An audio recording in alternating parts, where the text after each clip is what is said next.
हमारे साथ में काम कर रहे थे, तो जब काम कर रहे थे तो शुरुआत में मुश्किलें थी, संघर्ष था, अच्छा काम नहीं हो रहा था। जब आदमी का अच्छा काम नहीं चल रहा होता या अच्छे दिन नहीं होते तो फिर कोई भी आके सलाह दे जाता है ना। गांव पड़ोस में भी तो होता है ना, आम जिंदगी में भी। तो ये कर लो, बाबा के पास चले जाओ, ये टोटका करवा लो, ये ताबीज़ बंधवा लो, वहाँ चले जाना, वहाँ चल चढ़ा देना, वहाँ पीपल की पूजा कर लेना, वहाँ ये करवा लेना, वहाँ शंख रख लेना पूजा मंदिर में, वहाँ ये कर लेना, वो माला चढ़ा लेना, वो कर लेना, और हरे पत्ता 3 चढ़ाना, ये चढ़ाना, वो चढ़ाना। कोई कुछ भी आके बोलता, वहाँ धागा बांध के आ जाना, वहाँ चले जाना, वहाँ पूजा करवाना, वहाँ हवन करवाना, वहाँ भंडारा करवाना। तो जो जितना बोलता सब कर लेता आदमी। किसी को बीमारी है, किसी को ठीक नहीं हो रही, बोले उस डॉक्टर पे जाना, उस हकीम पे जाना, उस वैद्य पे जाना, ये जाना, उल्टा होके लटकना पेड़ पे, तो वो बेचारा उल्टा होके भी लटक जाएगा पेड़। सबकी माननी पड़ती है। तो जब काम नहीं चल रहा होता तो उस समय पर जसवीर जी का काम नहीं चल रहा था बढ़िया। आपने कहानी तो सुनी है कि 3-3.5 साल तक गोल्ड ही बने रहे। तो कहानी में एक डायलॉग में लाइन खत्म हो जाती है, लेकिन उसको 3.5 साल फेस करना अलग बात होती है ना। तब लोगों ने इनको भी बोला वाले शुरू कर दिया। कई बार इधर उधर टीम के लोग भी उंगली उठाते थे, इनकी डाउनलाइन के लोग भी, कई बार और लोग भी उंगली उठाते थे। कई बार अपलायनों को भी लगता है ये तो कुछ कर पाएगा कि नहीं कर पाएगा। कई अपलायन के 2-4 अपलायन थे वो तो फिर आउट ही हो गए, बोले जब इसी का नहीं हो रहा तो हमारा कहाँ होगा, है ना। जब हमारा सचिन का ही नहीं हो रहा तो हमारा कहाँ होना है, लबड़ा खत्म। तो लेकिन इनके अंदर जिद थी मुझे करना है, और घर से बाहर से, घर का दुकान वगैरह बंद कर चुके थे तो प्रेशर था, घर से भी जिम्मेदारियां रहती हैं, नहीं रहती हैं सारी चीज़ें। फिर उसी ड्यूरेशन में फिर शादी कर दी घर वालों ने। काम चल नहीं रहा, पहले से चेक है नहीं, तो बोला लड़का बिगड़ ना जाए, उल्टा पुल्टा हरकत ना करे, इधर कहीं न फंस ना जाए, तो घर वाले को चिंता रहती है। बोले पकड़ की शादी कर दो जैसी तैसी हो पाए। तो सिस्टर की शादी हो रही थी, खर्चा बचेगा उसी में इसकी भी कर दो, एक ही दावत में काम हो जाएगा। उसी में लपेट लपाटा कर दिया इसका, इनका भी, है ना। और शादी वादी कर दी, सारी चीज़ें कर दी।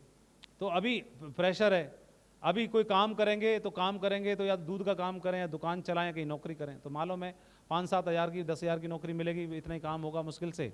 और कुछ करना है, जब यहाँ इतने लोगों का हो रहा है तो हमारा भी होगा, आज नहीं हो रहा तो एक दिन होगा। मेहनत करने के लिए हम तैयार हैं, मेहनत करने के लिए तैयार थे, लेकिन उस ड्यूरेशन में भी अपने आप को समझाना, घर वालों को समझाना, बीवी को समझाना, अपलायनों को समझाना, डाउनलाइन को समझाना, एक बहुत बड़ा चैलेंज होता है। पैसा आपके पास है नहीं, और जो भी कुछ करना है आपको कर्जा होगा, तो या तो किसी और से लोगे या घर वालों से लोगे, एक तरह कर्जा ही है। घर वाले बोले तो उड़ा रहा है पैसे को। लेकिन उस हाल में कभी भी ये आदमी 80% लोग क्विट कर देते हैं, नेगेटिव हो जाते हैं, डिप्रेशन में हो जाते हैं। लेकिन जसवीर जी हमेशा जोश में रहे, बोले नहीं नहीं मैं कुछ भी करने के लिए तैयार हूँ। इनको किसी भी मीटिंग में बुलाते थे, पहुँचते थे, कभी बहाना नहीं बनाते थे। और इनके पास पैसा है नहीं है, ये इनके पास में चाहे विदाउट टिकट जाना पड़े ट्रेन में बैठ के लेके जाते थे। चाहे कहीं मीटिंग पहुंचना है, जिम्मेदारी लेना अपनी टीम की, पैसा नहीं होने के बावजूद भी। एक लेग में इनका काम चल रहा था खुर्जा बुलंदशहर के आसपास, और एक लेग में इनका काम नहीं चल पा रहा था, तो पैसा नहीं आ रहा था। लेकिन वो टीम बुला रही है, टीम का चेक आ रहा है लेकिन इनका नहीं आ रहा। तो उस टीम को संभालने के लिए, मीटिंग करने जाने के लिए, हर चीज़ के लिए पैसा चाहिए ना। लेकिन कभी इन्होंने ये मतलब ये इतने जोश में रहते थे, वो खुद का चेक नहीं है महीनों से मतलब महीनों को मतलब 6-6 महीना से। लेकिन उस टीम को ट्रेनिंग करने जा रहा है टाइगर, इसका 6 महीने से चेक नहीं है, 1 साल से चेक नहीं, कर्जा है। जो भी रोटी खानी है, इवन ऐसा भी टाइम पास किया कि खाने के लिए पैसे नहीं है, तो बताना मंदिर में जाकर के या गुरुद्वारे पे जाकर के भी अपना टाइम पास कर रहे थे। बोलो वहाँ पे जाके खा लो, ये कर लो, वो कर लो, ऐसे कर लो।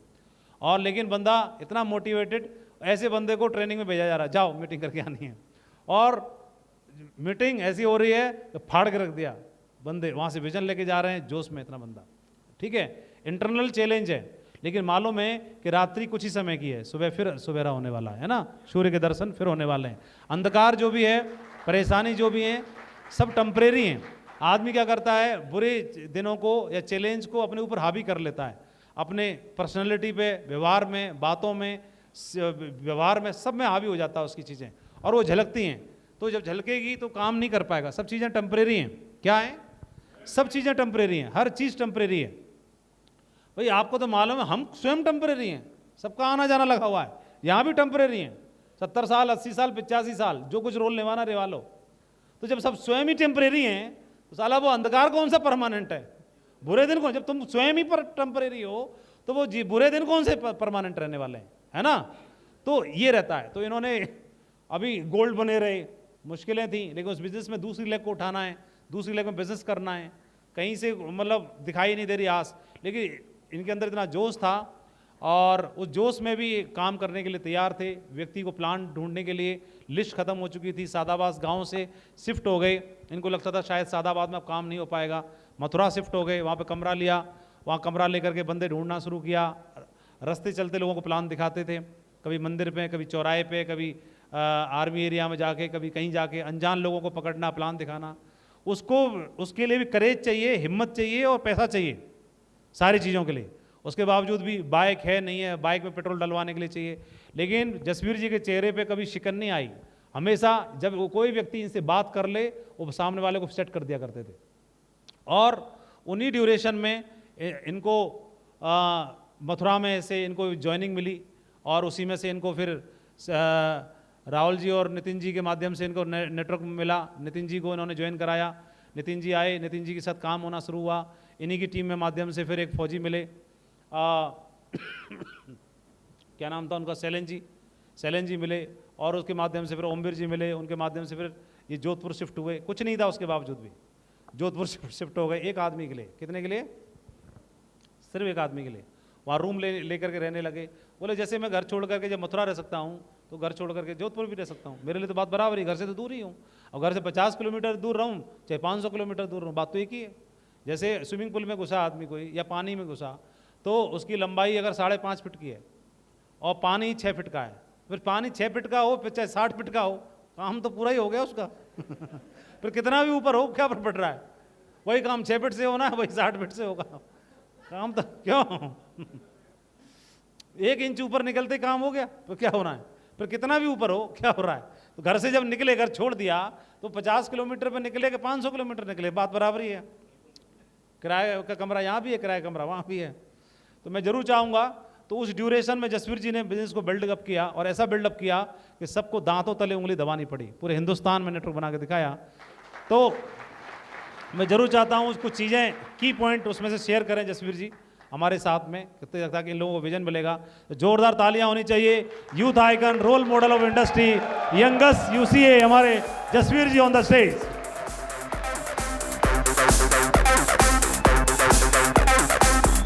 धन्यवाद, बैठिए प्लीज। थैंक यू, बैठ जाइए। अभी तक का सेशन कैसा चल रहा है? कुछ मिला? वजह मिली? तो महागुरु जी ने कई चीज़ें हम लोगों को बड़ी सिंपल तरीके से बता दी हैं कि बिजनेस हम लोगों को मिला, चाहे कैसे भी हो, बाई चांस मिला हो, बाई फोर्स मिला हो, कैसे भी मिला हो, पर लेकिन सही जगह पे आ गए हम लोग, हाँ या ना? बस जरूरत इसकी कदर करने की है, जितनी हम कदर करेंगे उतना ही हमें रिवार्ड देने वाला है, हाँ या ना? और महागुरु जी ने इसकी कदर करी। महागुरु जी ने बताया नौकरी की तरह, और अपलाइन को बिल्कुल सीनियर की तरह, बॉस की तरह माना, है ना, अधिकारी की तरह माना, और माना तो फिर बढ़िया दमदार बिल्ड हो रहा है। और अभी गुरुजी ने बताया कि बिजनेस में 3 चीज जरूरी होती हैं। तो ये चीज आप सबको बताई गई है, तो मेरे को भी तो बताई गई होंगी। मेरे से अगर कोई पूछे तो मेरे अंदर एक चीज है कि मैं चीजों को मान लेता हूं। जितने भी सफल लोग हैं उन्हें अगर कोई मोटिवेट करे तो वो मोटिवेट हो जाते हैं, और वही लोग सफल हैं। कई लोग ना बिल्कुल इतने कठोर रहते हैं कि उन्हें कोई मोटिवेट करे वो होते ही नहीं, और वो सोचते हैं हम सबसे ज्यादा होशियार हैं, हमें ऐसे सीधी सीधी मान कैसे लेंगे। मैं मान ही नहीं सकता, समझ रहे हैं? और दिशा में तो आप सब गई हैं, तो इसलिए वहां पे लाइन भी आती है, आप चतुर और निर्धन हो सकते हैं। तो हम चतुर नहीं थे, पहली बात तो ये। गुरुजी ने बोला जोश में रहना है तो जोश में रहना है, फिर इसमें ये थोड़ी है कि जेब में ठंडी नहीं है तो रहना है कि नहीं, टर्म एंड कंडीशन से नहीं, जोश में रहना है मतलब रहना है। हेलो, 2 चीजें, एक तो ये कि आदमी को अगर जैसे डबल माइंड रहता है ना व्यक्ति, तो उसकी जो प्रोडक्टिविटी होती है वो डाउन हो जाती है, और वो अपना कहीं पे भी बेस्ट नहीं दे पाता। तो मेरा जो था, जो कुछ भी था, मैंने सारे पीछे के पुल जला दिए थे। जीना मरना सब कुछ मैंने फाइनल डिसाइड कर लिया था, सेफ शॉप में ही करना है, क्योंकि गुरुजी ने बता दिया। जैसे अपना कैलकुलेशन गुरुजी ने लगा लिया कि टीचर का ये है, तो मैंने भी लगा लिया था अपना। सब कोई लगा लेते हैं, नहीं लगा लेते हैं भाई? हम अपने आप को कितना रगड़ेंगे। खेत है जैसे मान के चलो, तो खेत से क्या होने वाला है? मेरे से ज्यादा तो मेरे पिताजी के पास था। हम तो 2 भाइयों से आधा ही आएगा ना पिताजी से तो। अरे हाँ या ना?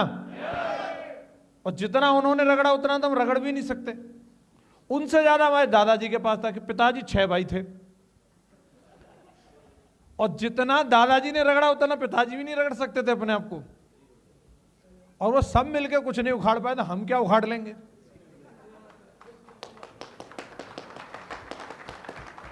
बता, अगर हम ज्यादा वीर बहादुर बन रहे हैं तो हम उनकी मेहनत पर शक कर रहे हैं। खूब मेहनती कम रहे होंगे। मेरी नजरों में तो हमारे दादाजी खूब मेहनती थे, पिताजी भी खूब थे, और मैक्सिमम पोटेंशियल देख लिया उन्होंने, यहां से कुछ नहीं होना जाना। तो हमने भी समझ लिया मैं खामखा गड्ढे में कूद के क्यों हिसाब लगाना, पहले से हिसाब लगा लो कि सही है यहाँ। तो मैं फुल कन्विंस था इस बिजनेस को लेकर के, मेरे अंदर रत्ती भर भी डाउट नहीं था। और जब भी व्यक्ति डाउट रखता है कि मैं ये करूं कि वो करूं, तो उसका एक्साइटमेंट ऑटोमेटिक कम हो जाता है। वो फिर उतने मन से उस चीज को कर नहीं सकता। चल तो रहा है लेकिन मन में अगर वो शंका लेके चल रहा है होगा कि नहीं होगा वाले उसमें, तो मैं आपको बता दूं कि मुझे तकरीबन 5.5 साल लगी थी डायमंड बनने में। और मैं ये आज नहीं कह रहा, मैं उस दिन भी बोलता था अगर मुझे 50 साल भी लगती डायमंड बनने में तो भी मैं डायमंड बनता। मतलब मैं ये इरादा लेके चला था, और मैंने इसकी भी हिसाब किताब पूरी लगा रखी थी। घटा नहीं था 50 साल में भी डायमंड बनने में, बिल्कुल मेरा माइंडसेट था। तो सिंगल माइंड था। नंबर 1 बात तो ये है कि डिसाइड करना जरूरी है अपनी जिंदगी में, कि कंफ्यूजन में ही रह जाते हैं हम लोग।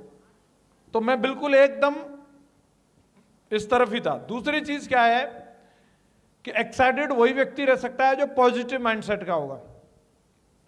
नेगेटिव माइंडसेट का व्यक्ति कभी एक्साइटेड नहीं रह सकता। हेलो? और अपना जो भी मानो, इसे वरदान मानो या अपने आप को कन्विंस करने वाली बात मानो, जो भी है। हम तो तब भी अपने आप को कुछ नहीं मानते थे और अभी भी कुछ नहीं मानते। तो जैसे गुरुजी को लग रहा है कि हालत ऐसी रही होगी, हम तो कुछ मानते ही नहीं, तो फिर हालत फलत क्या मायने रखती है? हेलो? कुर्सी आगे मिली पीछे मिली, ये वो सोचता है जो कुछ मानता है। हेलो? और जो व्यक्ति कुछ मानता ही नहीं, उसे कुर्सी ना भी मिले वो यहां भी बैठ जाए, क्या दिक्कत है? लो जी यहां बैठा है, उसे दिक्कत थोड़ी है। यहां क्या है? बोले कुछ मानता ही नहीं तो, लेकिन मानता है तो सोचेगा अच्छा गंदा तो नहीं है, यहीं बैठ जाऊं, उसको देख इसको देख। हेलो? तो हमारा यही था, हम कुछ मानते ही नहीं थे और अभी भी नहीं मानते। अभी भी आशीर्वाद वाला फंक्शन था, रिकॉग्निशन तो यही थी 1-1.5 साल पहले, ये जो अभी है। तो मैं नीचे ही बैठा था, जमीन में बैठे थे। और ऐसे कोई बड़ी बात नहीं है कि मैं अकेला बैठा था, मेरे कंपनी के जीएम मेरे सामने बैठे थे, वो भी जमीन में बैठे थे। तो फिर दिक्कत क्या आ रही है? तो जो आदमी अगर इस पॉजिटिव माइंडसेट वाला होगा तो इस बात पे भी वो बिल्ड कर जाएगा। लेकिन नेगेटिव माइंडसेट वाला होगा, उसका पूरा एक्साइटमेंट इसी बात पर निकल जाएगा, साहब कुर्सी आगे क्यों नहीं मिली ये बताओ, बाकी सब ठीक है। पूरी मीटिंग इसी बात पर कुर्बान कर देगा वो, उसका ध्यान ही नहीं है। हेलो? आगे तो मिली पर सोफा वाली क्यों नहीं मिली? हेलो? तो कुछ भी वजह हो सकती है। कुल मिलाकर के अपना माइंडसेट हर चीज को लेकर के पॉजिटिव था। खाना मिल जाए तो ठीक है, नहीं मिल जाए तो ठीक है। पहली बार महागुरु जी हमें लेके गए थे 24 अक्टूबर 2004 को वहां पे ग्वालियर में। मैं पूरे जीवन में पहली बार इतनी दूर की यात्रा करी। मैक्सिमम मैंने बारात में यात्रा करी थी और आगरा से दूर कभी बारात गई नहीं। तो मैं जीवन में पहली बार ग्वालियर गया, ठीक है। और ग्वालियर जब मैं गया और इतना गुरुजी लोगों ने प्रमोशन किया 5 स्टार होटल, वैसे वो मुझे नहीं पता था वो कितने स्टार है, पर वो हमारे हरेंद्र सर तो बोले 5 स्टार ही है पूरा। हम जानते नहीं 5 से नीचे भी कोई होता होगा, 3, 4 नहीं, हम 5 ही है। तो मैं इतना खुश, 450 का पास, उस समय बड़े रकम होती थी 450 भी, पर मैंने पिताजी से वसूल कर लिए कैसे भी मुझे चाहिए, मैं रोटी नहीं खाऊंगा, मुझे अगर 450 रुपये नहीं मिले तो बोले यार ठीक है ले ले। मैंने सबसे पहले पास लिया। मैं इतना जोश में कि मैं जाऊंगा होटल सीता माइनोर, भाई वाह 5 स्टार में मैं जाऊंगा। साला खन्ना बुद्धा मुन्ना पप्पू को तो मैं कुछ समझ ही नहीं रहा, तुम तो कुछ हो ही नहीं, मैं जा रहा हूं। और वहां गए हम, वहां हमें एंट्री नहीं मिल रही, इतनी भीड़ मच रही वहां। पहले तो हम सोच रहे खाना कहाँ है हमारा, और खाने में से ऐसे फेंक रहे जैसे बिहारी जी के दर्शन में से फेंक देते ना, चले अगार बढ़। वो मैंने तो देखे भी नहीं, अरे देख लिए इतने दर्शन होते। पहलवान से खड़े रहते ना वहां आके, पकड़ पकड़ के फेंकते रहते ऐसे हो। ऐसे ही हो रहा वहां, हमें खाना मिला ही नहीं। तो कुल मिला के गुरुजी बोले खाना खाने थोड़ी आए, फंक्शन अटेंड करने आए। तुरंत पॉजिटिव, हमें बिल्कुल नेगेटिव नहीं हुए कि हमें खाना नहीं मिला। हम सादाबाद से ग्वालियर तक के भूखे, फिर भी भूखे रहे। फंक्शन में पहुंचे में यहाँ तो कुछ मिलेगा, वहां सीट नहीं मिली। गुरुजी कह रहे तुम्हें काहे की टेंशन, तुम तो खुद ही चलते फिरते स्टैंड हो, इतने लंबे आदमी हो, कहीं खड़े हो जाओ, तुम्हें तो वहीं से दिखेगा।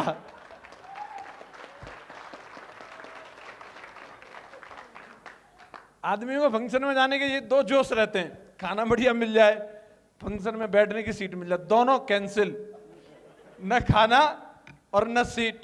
हेलो, भीड़ इतनी, कुछ भी पता नहीं चल रहा वहां क्या हो रहा है, पर हाँ कुछ हो रहा है, तगड़ा हो रहा है। सब ताली आगे से बजाते थे, हम भी पीछे से बजाते थे। ओ मैं ये सोचता था इतने सब लोग हैं, सब पागल नहीं है, और तू इनसे ज्यादा चतुर नहीं है, जब ये सब कर रहे तू भी कर ले।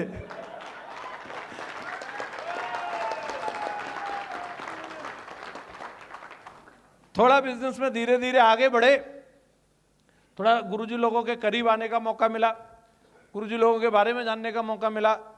गुरुजी जितनी सिंपल तरीके से सारी चीजों को अपने बारे में बता रहे हैं, सिगरेट सिगरेट, तो गुरुजी तब भी चलो सिगरेट तो सही,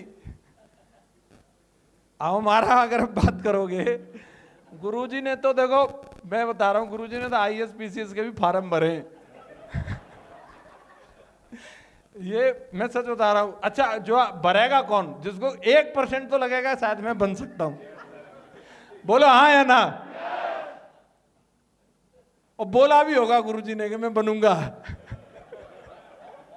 मैंने भाई साहब अपनी जिंदगी में कोई मास्टर बनने की नहीं बोली। मैं जैसे बोल देते ना मजाक में भी, मैं पायलट बनूंगा, डॉक्टर बनूंगा, ऐसे पूछते, मैंने बचपन में भी नहीं बोली। मैं क्यों बोलूं जब मैं बनना ही नहीं, मुझे अपनी परसेंटेज मालूम है। मेरा कॉन्सेप्ट क्लियर था कि मैं नहीं बनूंगा मास्टर वास्टर कुछ भी। अब मैं देख रहा हूं ये अगले आदमी बने हुए हैं ऑलरेडी। हेलो, महागुरु जी विजयपाल सर और माधव सर ये ऑलरेडी टीचर हैं, इनकी हैंडराइटिंग देखता था यार बड़ी तगड़ी है, मैं हर चीज नोटिस करता था। अपने साले वो चेहटाके से गोड़ मार रहे हैं।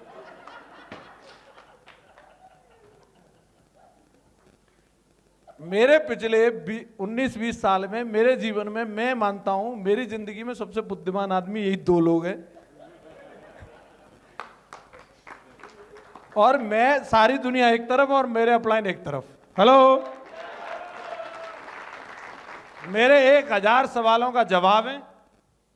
मैंने कभी नेगेटिव होने की सोची नहीं। अगर हम इतने मंद बुद्धि कि नेगेटिव हुआ जा सकता है ऐसे हमें ख्याल ही नहीं आया।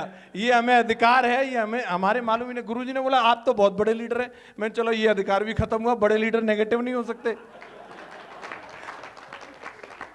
हेलो, और गुरुजी चाहे झूठ मूठ को बोल दें, उस बात को मैं सत्य मान लेता था, चाहे गलत फहमी सही।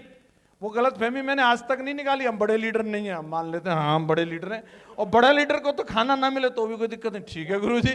बड़े लीडर को सीट ना मिले तो भी कोई दिक्कत नहीं, ठीक है गुरुजी। और बड़े लीडर को चेक भी ना मिले तो भी कोई दिक्कत नहीं।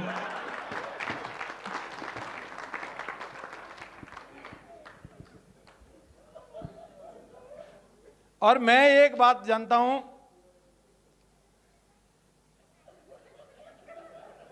सिचुएशन जैसी भी रही, देखो ये बात तो पक्की है, जब आदमी का 1.5 साल चेक नहीं आएगा भाई साहब नानी तो याद आएगी। मेरा जो भी था, मम्मी पापा मेरे को जो भी बोलते थे, वो कहते कि ये नहीं है वो नहीं है, ये इसका बहन की शादी करनी, फलाना करना है। मैं जो कुछ भी है वो यही है। क्या है, कुछ तो निकाल, 10-20 हजार कुछ दे, मैं जो कुछ भी है वो यही है, एक पैसा नहीं। एक झूठी आस बधाई मैंने उनको पूरे जीवन में कि मैं 2 लाख रुपए की लोन करा सकता हूं, और वो भी करीबन 8 महीना चक्कर काटने के बाद हुई नहीं। फाइनली 6.5 लाख का कर्जा और हो गया उसके चक्कर में।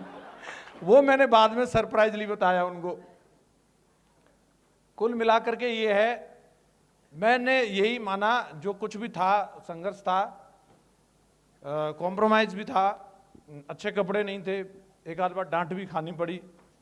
एक बार एक तो सीनियर ने बहुत ज़्यादा डांट दिया था। ये ना एक मेरे पास और गुरुजी ने एक ब्लेजर एक कोट साथ दिलवा दिया था राजा मंडी से, तो मेरे को वो बहुत अच्छा लगता है। गुरुजी ने दिलवाया तो ज़्यादा ही तगड़ा होगा, मैं मानता था ऐसा, और मैं उसी को पहन के घूमता रहता। इतना पहना मैंने, मुझे ये भी नहीं पता ये ड्राई क्लीन भी कराया जा सकता है। और वो थोड़ा छोटा भी था, मैं लंबा हूँ। गुरुजी ने बोला नहीं नहीं आजकल ये फैशन चल रहा, थोड़ा शॉर्ट पहनते। मैंने उसके पीछा नहीं छोड़ा। आखिरकार उनका भी जो देखते थे मुझे, उनका भी सब्र का बांध टूट गया। उन्होंने मुझे डांटा, दोबारा तो ये ब्लाउज सा पहन के आया ना, ये अब सुन लो, तुम लोग ताली बजा रहे हो तो साले तेरी एंट्री नहीं होगी मीटिंग में। ये बोल के वो निकल गए वहां से। मैं वहां खड़ा खड़ा रो गया। उसके बाद फिर मैं गया नल पे पानी वानी से मुंह धोया। मैंने कहा कोई बात नहीं गुरुजी, एक दिन साला कोट की फैक्ट्री लगा देंगे, कोई दिक्कत नहीं।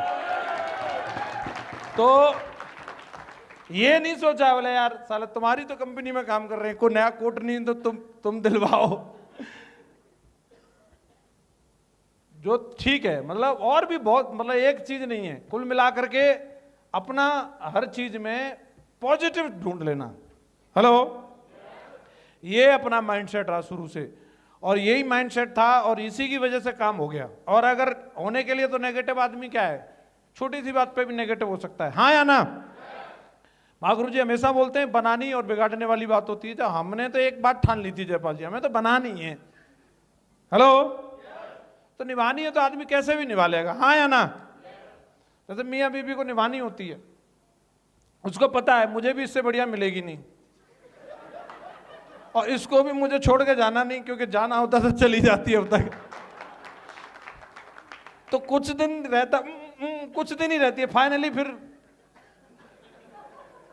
हो ही जाता है सॉरी सारी बोल बाल के, बर्तन वर्तन खटका खुटकू के। तो अपना भी वही है, अपने को मालूम है इससे बढ़िया कुछ है ही नहीं अपने लिए। तो फिर खामोखा नाटक किस लिए करना, जो कुछ भी करना दमदारी से इसी को करना है। हेलो, दूसरी बात मैं एक चीज कहना चाहूंगा कि मैंने जो कुछ भी मैं कर सकता था उसके लिए मैंने अपना बेस्ट दिया। मुझे ये नहीं मालूम कि भाई वो कितना अच्छा है, मैं अभी भी दावा नहीं करता इस बात का, पर मैंने अपना जितना मैं कर सकता था, क्योंकि मुझे पता था ये लास्ट चांस है और जिंदगी ज्यादा मौके नहीं देती। पहले मौका दिया पढ़ाई लिखाई का, सबको मिला, हम हाँ या ना। निश्चित रूप से वो बहुत बढ़िया है जो लोग अभी पढ़ाई लिखाई कर रहे हैं स्कूल में कॉलेज में, तो बेस्ट दो, वहां से बहुत सारे पोटेंशियल है अगर आपके अंदर है। तो मेरा मानना है यस, आप दूसरे सुंदर पिचाई आप भी हो सकते हैं, बेस्ट देना चाहिए। लेकिन मैं वहां पे चूक गया, जो भी है नहीं दे पाया। फिर जो और मौके मिले, जैसे पिताजी ने दुकान खुलवाई, उसको भी चूक गए, कुछ नाटक कर करा करके, अरे बोले ये कुछ नहीं बकवास है ये वो, पिताजी को समझा दिया हमने। तो पिताजी बोले भाई हमने 30 साल दूध का काम किया, इससे बढ़िया कोई काम नहीं है, दूधिया बन जा। तो उन्होंने डेयरी खुलवा दी। कुछ दिन मैंने जोश में वो भी चलाई, फिर पिताजी को समझा दिया मैंने। फिर बोले क्या करेगा, तो पिताजी ने फिर इसमें मुझे ज्वाइन कराया सेफ शॉप में। फिर मैंने इसमें कुछ दिन जोश में काम किया, कुछ दिन बाद काम चला नहीं, तो मैं पिताजी से मैंने ऐसे मन की लेके देखी, इसको छोड़ने के बारे में पूछ के देखता हूं। तो उन्होंने बोला जूता साले 9 नंबर का है, अब तक इतने काम छोड़ चुका है, बोले अब अगर तूने इसके अलावा कोई दूसरा काम किया तो हमसे बुरा कोई नहीं। मैंने कहा मैं पैसा तो आ नहीं रहे, पैसा है ही नहीं मेरे पास। बोले तू सिर्फ डायमंड बन, और डायमंड बनने में अगर एक आध बीघा खेत भी बिक गया तो तू टेंशन मत लेना, तू डायमंड बन। तो मेरा बिल्कुल माइंड सेट हो गया। मैंने कहा यार पिताजी की भी यही इच्छा है और मैं भी इसी के लिए बना हूं। और खास बात ये थी कि वक्त जब बुरा होता है तो सलाह की महागुरु जी ने बोला, जीवन साथी भी कई बार आपकी वैल्यू नहीं समझ पाते। जब मेरा वक्त ऐसा चल रहा था तो मेरी मैडम ने खुद मेरे को बोला, और कहां तक आदमी किसी को बोल सकता है कि मेरे जो बहनोई हैं उन्होंने मतलब उनको घर में बातचीत किया, मेरी सिस्टर न्यूली मैरिड थे, तो वो इतना ज़्यादा ना तो मेरे संघर्ष को उन्होंने जाना था। 2-3-4 महीने हुए थे शादी को। नितिन जी उनको बहुत बढ़िया से जानते हैं। नितिन जी की एक आंख नहीं बनी उनसे शुरू से, क्योंकि वो हम लोगों की बहुत मजाक उड़ाते थे। वो बाकी कंपनी बाकी लोगों की तरह जो उन्होंने दिल्ली विल्ली में देखा था वैसे ही समझते थे हमें। तो उनसे जैसे घर में परिवार में बातचीत हो रही, आदमी जो दामाद होता है उससे तो घर की बात बता ही सकता है, सिचुएशन फाइनेंशियल स्टेटस वगैरह सब पता रहता है। मुझे मेरी ससुराल की पता, तो उनको भी पता था। तो उनको बोला कि कोई नौकरी अगर इसके लायक कुछ हो। मेरी मैडम ने बोला कि आप जिया जी कुछ करवा दो, इनका भी कुछ करवा दो। मैं कुछ नहीं बोल रहा, मैं तो चुप ही बैठा था अपना, जो भी मैं ठीक है ये लोग बात कर रहे हैं, करने तो करनी तो मुझे ये नौकरी करनी है कि नहीं करनी है तो मैं डिसाइड करूंगा। तो उन्होंने बोला देखो डिग्री डिप्लोमा के हिसाब से किसी मॉल में या बैंक में सिक्योरिटी गार्ड की मिल सकती है। और उन्होंने तनख्वाह वनख्वाह भी बताई 8-10 हज़ार तो मिल जाएंगे। वो तो ये बात बोल के चले गए, पर मैडम के दिमाग में ये बात घर कर गई। और मैडम ने 4-5 दिन बाद मेरे को बोला उसमें भी क्या बुराई है, कर नहीं सकते तुम, कर लो। सिचुएशन आदमी ना जब मरता क्या नहीं करता वाली बात होती है, क्योंकि वो हालातों को वो भी देख रही थी। बहुत सारी ऐसी चीजें होती है, मेरे पास 100 रुपये तक नहीं थे जब आदमी, क्योंकि अगर मैं आपको बताऊंगा मैडम ने अगर ये बोला तो क्योंकि मैडम ने मेरे से भी ज़्यादा फेस करना पड़ा होगा उसको, कई जगह बेइज्जती हुई होगी या सिचुएशन हुई होगी। किस्सा बताऊंगा तो पूरी इसमें निकल जाएगी। मतलब ये हालत थी मेरी कि मैं उसको लेने गया तो वहां तक जाने के लिए मेरे पास पेट्रोल का जुगाड़ नहीं था। हिला हिला के मोटरसाइकिल लेके पहुंच गया मैं। लौट के आएंगे तो उसी से पैसा लेके डलवाएंगे, और धोखा देगी मोटरसाइकिल पंप से पहले ही।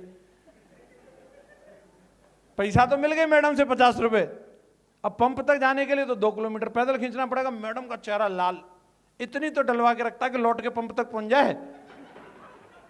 अब वो इतना गुस्सा कर रही कि मैं, अब क्योंकि भाई उसकी घर है वहां पे, तो जहां उसका मायका रहता वहां एक थोड़ी रेपुटेशन तो रहती है, झूठी सही सच्ची सही। हेलो, अब वहां पे अगर उसका पति वो बाइक खींच रहा है बिना पेट्रोल के, वो पैदल चल रही है, तो कितनी बेइज्जती थी। उसने एक ही चीज बोली कि मैं न तो यहां से एक कदम आगे पैदल जाऊंगी न एक कदम पीछे, ये मोटरसाइकिल यहीं की यहीं चालू होनी चाहिए बस। और उस वक्त चेहरा लाल था उसका, एकदम गुस्सा का बिल्कुल मीटर तना हुआ था। तुम लोग हंस रहे हो, मैं भगवान से प्रार्थना कर रहा था, मैं कुछ करो कन्हैया, तुम कहाँ हो। मैंने कहा तू अपने भाई को फोन करते, बोतल में ले आएगा। किसी भाई को फोन नहीं कर सकती मैं, ये चालू होनी चाहिए यहां पर। मैं मानता हूं ईश्वर दुनिया में है। आप में से कितने लोग मानते हैं? उस दिन मुझे दर्शन हुए उनके, मैंने उनका नाम लेके टंकी खोली और टंकी में पेट्रोल बज गई। बजने का मतलब साला 10 किलोमीटर जाएगी वो, मुझे फुल अनुभव था। बज गई, बजने लायक है। मुझे मालूम है हेड में कितनी रहती है, हिला हिला करके फूंक मार के भी कहां तक चल सकती है, क्योंकि पिछले 10 बार खाली हो चुकी थी टंकी। उसका तो हमें तजुर्बा था, मैडम के संग पहली बार हुई अलग बात है। तो जैसे बजी मैंने कि पेट्रोल तो है, अरे मैं तू टेंशन मत ले। अभी मैंने थोड़ा उसको हिलाया डुलाया, फूंक मारी और पंप तक पहुंचाया। पंप पहुंचाने का, पंप उसी के गांव की थी, उसी के परिवार के बंदे की। उसने पर्स में से निकाल के जब 50 रुपए दिए, जो मेरा साला था, मतलब लगता था दूर नजदीक के कैसे भी मान लो, वो समझ गया कि इससे पैसा लेके डलवा रहा है। वो हंस गया डालते डालते, और ये बात मेरे यहाँ घुस गई बिल्कुल यहाँ। मैं वहां कुछ रिएक्ट नहीं किया, लेकिन मैंने कमिटमेंट जरूर लिया कि बेटा इसका माकूल जवाब दिया जाएगा। और उसी पंप पे अपनी मैडम को लेकर के BMW से गया टंकी फुल कर देना।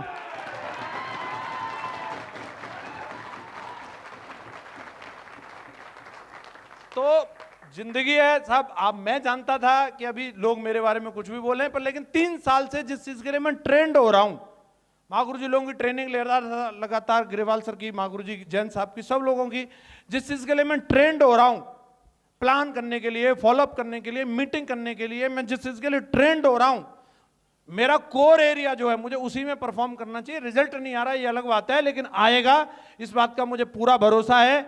और आएगा, जरूर आएगा, मुझे इस बात का भरोसा है। इस बात को लेकर के मैं श्योर था, और वक्त आया और मैंने उसको मेंटेन करके रखा तब तक, जब तक वक्त आ नहीं गया। क्योंकि महागुरु जी लोग बोलते थे एक आदमी सिर्फ नाचता है और देखता है बारिश नहीं हुई तो नाचना बंद कर देता है, और सक्सेसफुल आदमी तब तक नाचता है, तब तक नाचता है, तब तक नाचता है, तब तक नाचता है, तब तक नाचता है जब तक कि बारिश। और मैं उन्हीं में से था। हेलो, मैं मतलब बारिश होगी तब, मतलब होगी कैसे नहीं, मैं नाचता ही रहूंगा। और मेरा कोर एरिया यही था, और मेरे को मालूम था अगर मैंने अभी प्रोफेशन चेंज किया तो जिंदगी सिर्फ प्रयोगशाला बन के रह जाएगी और इससे ज्यादा कुछ नहीं। तो इसलिए मैंने जिस चीज के लिए खुद को ट्रेंड किया था, प्लान, फॉलोअप और नेटवर्क मार्केटिंग के लिए मैंने ट्रेंड किया था, एक शुरू के 3 से 4 साल में 1 लाख सेट हुई। फिर मुझे मालूम था ज्यादा वक्त लगेगा नहीं, फिर अगले 1.5 साल में दूसरी लेके ऐसी सेट करी कि उसमें सीधा डायमंड आया।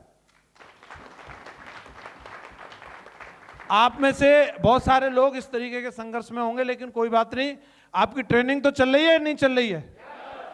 आप जो महागुरु जी बता रहे हैं, सिर्फ हमें फॉर्मेलिटी के लिए उन चीजों को नहीं करना है।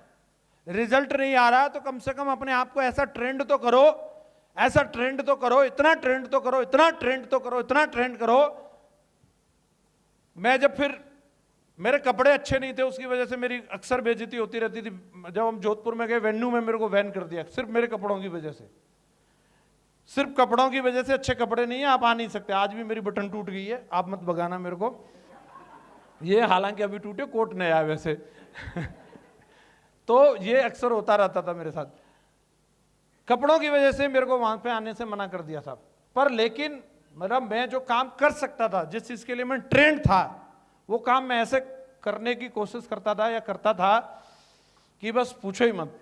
चाहे वो प्लान हो, चाहे वो फॉलोअप हो, चाहे वो 8 स्टेप ट्रेनिंग हो, जो भी काम दिया, मेरा ये मानना था। महागुरु जी लोग जब करते थे, मैं गुरु जी को देखता था कि गुरु जी जमा देते थे रंग, एकदम आज भी जमा देते हैं। तो मैंने कहा यार ऐसा ही बनना है कि कम से कम कहीं अगर हम रहें तो रंग जम जाए। पहली मीटिंग मैंने जो वहां पे जोधपुर में करी थी, उसमें 8-10 लोग थे। ओमवीर सर थे उसमें, राठौर साहब थे, शैलेन जी थे, और 2-3-4 लोग थे। जितने लोग थे वो सब बिल्कुल पगला गए थे। बस उनको ये लग रहा था सेब सौंपिए, सब कुछ, और कुछ भी नहीं। और जबकि मैं बिल्कुल बेरोजगार आदमी था, मेरी जेब में ठंडी नहीं थी। वो सारे फौजी थे। और उस दिन के बाद उन्होंने बोला कि आप यहीं रहो सर, और अभी हम आपकी सब जुगाड़ करेंगे, खाने की, पीने की, रहने की, सब चीज की। पीने की नहीं, सॉरी। तो वो सब वहां पे रहा मैं।